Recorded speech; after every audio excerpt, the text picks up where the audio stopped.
আজকের ওয়েদারটা ভীষণ সুন্দর। আশা করছি তোমাদের ওদিকেও এই একই ওয়েদার। ঘুমটা খুব ভালো হয়েছে রাতে। আর যেহেতু ওয়েদারটা ঠান্ডা হয়ে গেছে তাই একটু তো ভাজাভুজি খেতে ইচ্ছা করবেই। না, তবে আজকে আমি কোনো ভাজাভুজি কিছু বানাচ্ছি না, আজকে আমি একটা নতুন রেসিপি বানাচ্ছি। ভাবলাম তোমাদের সাথেও একটু শেয়ার করি। তো আগে ইন্ট্রোটা দিয়ে দিই। হাই বন্ধুরা, তোমরা সবাই কেমন আছো? আজকে চলে এসেছি আবারও একটা নতুন ব্লগ নিয়ে, একটা রেসিপির ব্লগ নিয়ে। গৌরব সুস্মিতা ব্লগে তোমাদের অনেক অনেক ভালোবাসা জানিয়ে আজকের ব্লগটা শুরু করছি। প্রথমেই আমি এখানে 1.5 কাপ মতো ময়দা নিয়েছি। আর ময়দাটা নেওয়ার পর আমাদের ওখানে যেহেতু অনেক গরু আছে, তো ঘোষপাড়া টাইপের, তো সেই জন্য ওখানে অনেক ভালো ঘিটা পাওয়া যায়, একদম দেশি ঘি যেটাকে বলে। তো সেই ঘি বাপি এসেছিল, তোমরা তো আমাদের আগের ব্লগে দেখেছো, তো সেখান থেকে বাপি ঘিটা এনে দিয়েছে। তো 1 চামচ আমি ঘি দিয়ে ময়ন করে দিলাম। আর তোমরা দেখলে ময়দাটা আমার হাতের মুঠোয় একদম চলে আসছে, মানে মুঠো করলে মুঠোটা ভেঙে যাচ্ছে না। তো এইভাবেই কিন্তু তোমাদের বানাতে হবে। তারপরে আমি 1 কাপ জল নিয়ে তার মধ্যে 1 কাপ চিনি দিয়ে দিলাম। তারপর ওর মধ্যে একটা এলাচ দিয়ে দিলাম। এলাচটা দিয়ে ভালোভাবে রসটাকে বানিয়ে নিলাম। আর এদিকে দেখো, আমি আধ ঘন্টার জন্য রেস্টে দিয়ে দিয়েছিলাম ময়দাটাকে। তারপর আমি এইভাবে আলতো হাতের সাহায্যে এইভাবে ঠেসে ঠেসে নিচ্ছি। আর সেখান থেকে আমি এবার গুচি কাটবো। তোমাদের বলে দিই যে আমি কি বানাচ্ছি। আমি আজকে বানাচ্ছি খাজা, জিবে গজা আর প্লাস খাজা। তো দেখো কেমন হয়, খেতে ভীষণ ভালো হয়েছিল। আর আমি ফ্রিজে এটা প্রায় 5-6 দিন ধরে স্টোর করে রেখেছি, আর এত ভালো খেতে হয়েছে।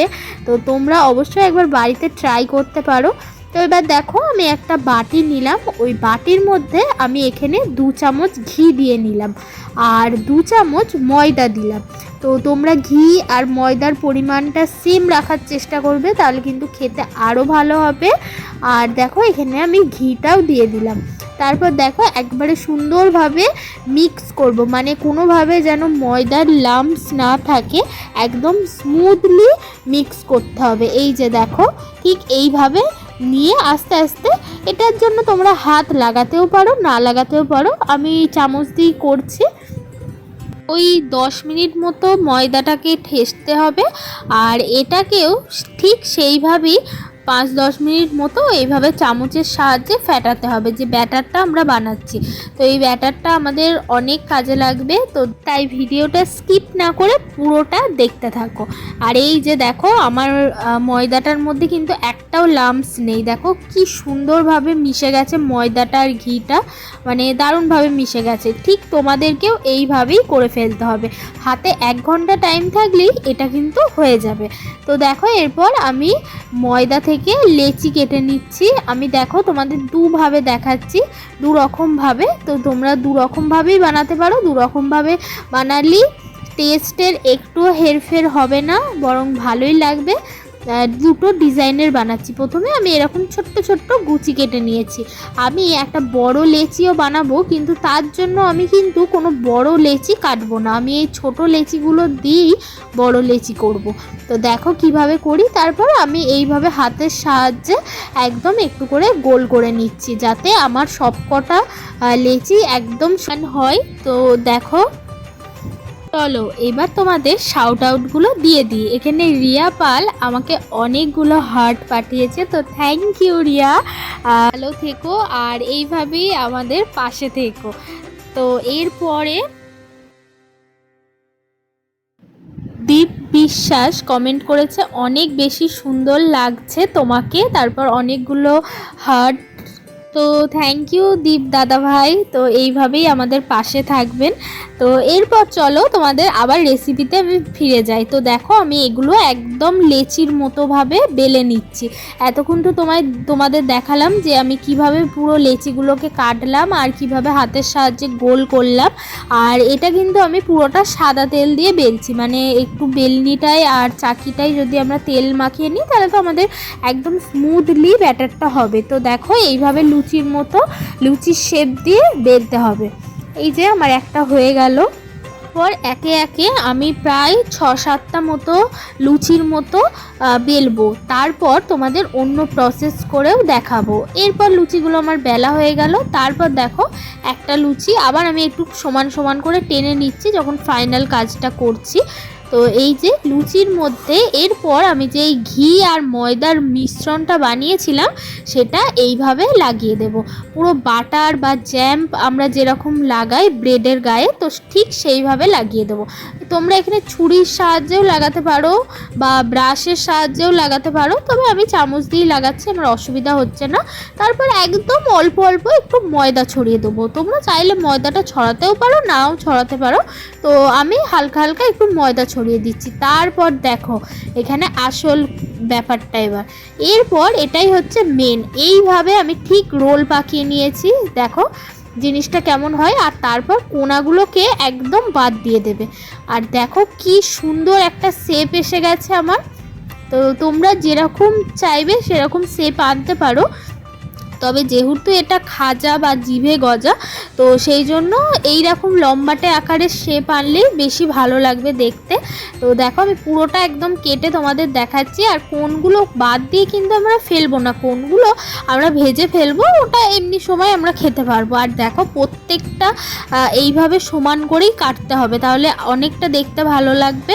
আর আমি এরম ছুরির সাহায্যে পুরো সমানভাবে কেটে নিচ্ছি। তবে তোমরা চেষ্টা করবে যে তোমরা যে ছুরিটা দিয়ে কাটবে সেটা যেন একটু ধার বেশি থাকে, তাহলে মানে যেহেতু অনেক কটা লেচি আছে তো সবটা যেন একবারে কেটে যায়, না হলে কিন্তু ছিঁড়ে যাওয়ার সম্ভাবনা আছে। এই যে আমার পুরোগুলো সব হয়ে গেল। এরপর তোমাদের একে একে দেখাচ্ছি। এরপর আমি আরেকটা প্রসেস যে করেছিলাম সেটা হচ্ছে, প্রথমে আমি একটা বড় লেচি কেটে নিয়েছিলাম। সেই লেচিটা কাটার পর আমি তার মধ্যে ওই ঘিয়ের ব্যাটারটা দিয়ে ময়দা ছড়িয়ে পুরোটা একেবারে রোল করে নিয়েছিলাম। তো রোল করার পর এই যে আমি ছোট ছোটোভাবে পিস করে নিয়েছি। পিসটা করার পর এবার এই পিসটা আমি বেলনির সাহায্যে বেলে নেব। তো দু রকম পদ্ধতিতে তোমাদের দেখিয়ে নিলাম। আশা করছি তোমাদের বুঝতে কোনো রকম অসুবিধা হয়নি। তবু যদি কোনোটা বুঝতে অসুবিধা হয় অবশ্যই আমাকে কমেন্ট করতে পারো, আমি তোমাদের বলে দেব। তো এই যে তারপর আমি এক এক করে বেলছি আর গরম তেল আর ঘি মিশিয়ে ছেড়ে দিচ্ছি। আর আমি এটা সন্ধ্যের টাইমে বানিয়েছিলাম, তখন তোমাদের দাদাভাই ছিল না, তখন ও অফিসে ছিল। আর আমি বানিয়ে 5-6টা খেয়ে নিয়েছি। আর গরম গরম এটা খেতে যে কি ভালো হয়েছে মানে ভাবাই যায় না। তো তোমাদের সবাইকে বলবো অবশ্যই তোমরা একবার বাড়িতে ট্রাই করো। তো দেখো আমি অনেকটাই বানিয়েছিলাম, তারপর আবার একটা বড় লুচি বেলে নিলাম, তারপর সেটাকে কেটে এইভাবে আমি করে নিলাম। দেখো এইভাবে বেলে নিচ্ছি। এরপর আবার চলো কড়াইতে চলে যাই, তোমাদের একবারে পুরো ভাজাটা দেখাচ্ছি। তোমরা প্রথমে গ্যাসটা একদম হাই করে দেবে যাতে তেল আর কড়াটা একদম গরম হয়ে যায়। তারপর যখন তোমরা ওইগুলো দেবে খাজাগুলো, তখন একদম গ্যাসের ফ্লেমটাকে লোতে রাখবে যাতে ভাজাটা খুব আস্তে আস্তে হয় আর কালারটাও দেখবে ভীষণ সুন্দর আসবে। তো চলো এরপর তোমাদের দেখাই। তো এখানে দেখো অনেক ঘি লেগেছিল, তো সেই ঘিগুলো আমি রেখে দিলাম। এই এক্সট্রা যে ঘিটা বেঁচে গেল 1 চামচ মতো, এটা দেখি কি করা যায়। তো এই যে আমার পুরো রেডি, দেখো তোমাদের একদম কাছ থেকে দেখাচ্ছি। তো কত সুন্দর শেপটা এসছে। আর দেখতে পাচ্ছ আমি কিন্তু 2 রকম করেছিলাম, তোমাদের সেটা আগেই বলেছি। আর এই যে এখানে আমি 2 চামচ ঘি দিয়ে দিয়েছি আর অল্প একটু সাদা তেল দিয়েছি। এই যে ঘি আর সাদা তেল মিশিয়ে করলে খুব ভালো হয়, তোমরা চাইলে শুধু সাদা তেল দিয়েও করতে পারো, তবে আমি একটু অল্প ঘি দিয়েছি। এরপর দেখো খাজাগুলোকে আমি দিয়ে সঙ্গে সঙ্গে ঠিক কিভাবে ফুলে উঠেছে। আর ফুলে ওঠার পর একদম সুন্দরভাবে ভাজাটা হচ্ছে। আমি কিন্তু একদম গরম করে নিয়েছি তারপরে দিয়েছি। তারপর গ্যাসটা এখন একদম আমি লোতে রেখে দিয়েছি যাতে একদম আস্তে আস্তে ভাজাটা হয়। আর কনস্ট্যান্ট এটা নাড়তে হবে, নাহলে যদি বাই চান্স পুড়ে যায় তাহলে কিন্তু ভালো লাগবে না খেতে। আর এই যে দেখো কতটা সুন্দর গোল্ডেন কালার এসেছে আমার। আর দিয়ে তারপর এই যে বানানো আগে থাকতে বানিয়ে রেখেছিলাম রসটা, তো সেই রসের মধ্যে এটাকে দিয়ে দেব। রসের মধ্যে দিয়ে এইভাবে চামচের সাহায্যে একটু এপিট ওপিট করে নেবো, তারপরেই তুলে ফেলবো। আমাদের কিন্তু এই রসে রাখার বেশি প্রয়োজন নেই। তো দেখো এরপর তুলে নেব। আর এটা গরম গরম কিন্তু খেতে ভীষণ ভালো লাগে। তো তোমরা বাড়িতে অবশ্যই একবার ট্রাই করো। আর এই যে আমার প্রত্যেকটা ভাজা হয়ে গেছে, আর আমি এখান থেকে 4-5টা খেয়ে তারপর তোমাদের দেখাচ্ছি। আর দেখো দেখতে কতটা সুন্দর হয়েছে, আর কালারটাও কত সুন্দর এসেছে। তো চলো তোমাদের দাদাভাই এসে যাওয়ার পর ওকে দেবো, আর ওর রিয়াকশানটা দেখো এটাকে পেয়ে। তো ও বলেছে ভীষণ ভালো হয়েছে। তো ব্যাস ভিডিওটা এই পর্যন্তই। রেসিপিটা কেমন লাগলো অবশ্যই কিন্তু আমাকে কমেন্টে জানিও। সবাই আমাদের চ্যানেলটাকে সাবস্ক্রাইব করে দিও যারা নতুন এসেছো, আর যারা ফেসবুক থেকে দেখছো অবশ্যই পেজটাকে ফলো করো। সবাই ভালো থেকো, সুস্থ থেকো। আজকের মতো টাটা।